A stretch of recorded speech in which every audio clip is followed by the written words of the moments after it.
They say the past is the key to the future.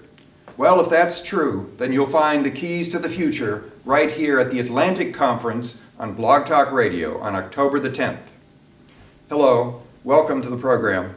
My name is Gunnar Thompson. I will be your host on October 10th as the Time Detectives take you on an adventure through the ages.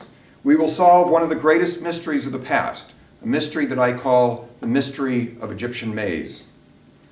All the authorities in academia, the historians and the anthropologists, they all agree that the Egyptians didn't have any maize.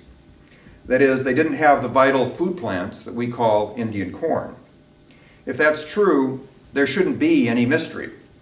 However, at the first Atlantic Conference, I introduced the idea that all the historians have been out to lunch for the past century. I held up this replica of an Egyptian maize plant.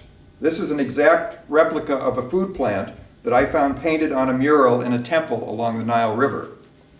The temple belonged to Egypt's greatest pharaoh, the illustrious woman known to us as Hatshepsut.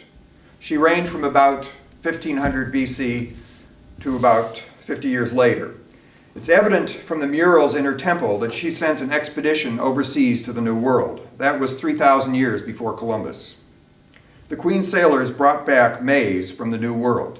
However, all the historians credit the Eurocentric hero Columbus with bringing the first Indian corn across the Atlantic Ocean.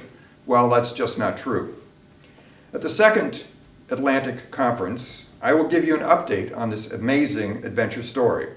Over the past years, the Time Detectives have been busy digging up new clues for your entertainment and illumination.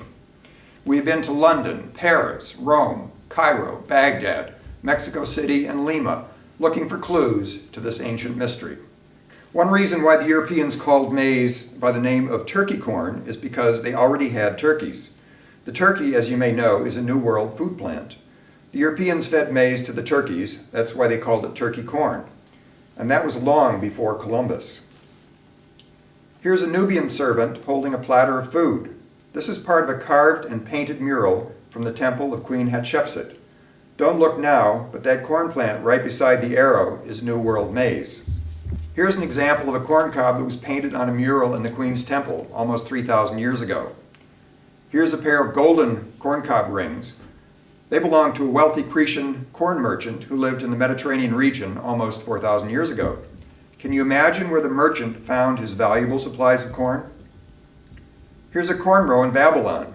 The image was taken from a stone tablet that is 3,000 years old.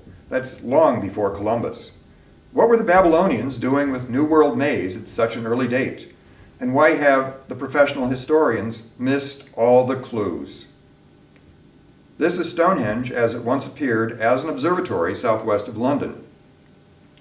In 3000 BC, this observatory helped the Babylonians and the Egyptians to make maps of the Western Isles across the Atlantic Ocean. That was long before Columbus, and they already had maps. Here is a carving of a stack of husk corn that was found near Rome. It dates to the 5th century AD. That's 1,000 years before Columbus.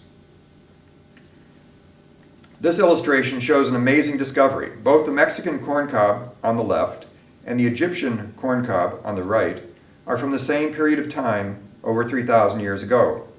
However, the Egyptian cob is so much larger than the Mexican cob. How is this possible? We will tell you the answers at the Atlantic Conference on October the 10th. Egyptian granaries had corn cribs, and they had stacks of husk corn. This image is from an Egyptian papyrus scroll. Here is a hippopotamus and a crocodile enjoying a snack on corn. And the corn was growing in the Nile Delta. This is from a mural that was found in a Roman villa. See all these and many other exciting discoveries at the Atlantic Conference on October the 10th. I'm Gunnar Thompson.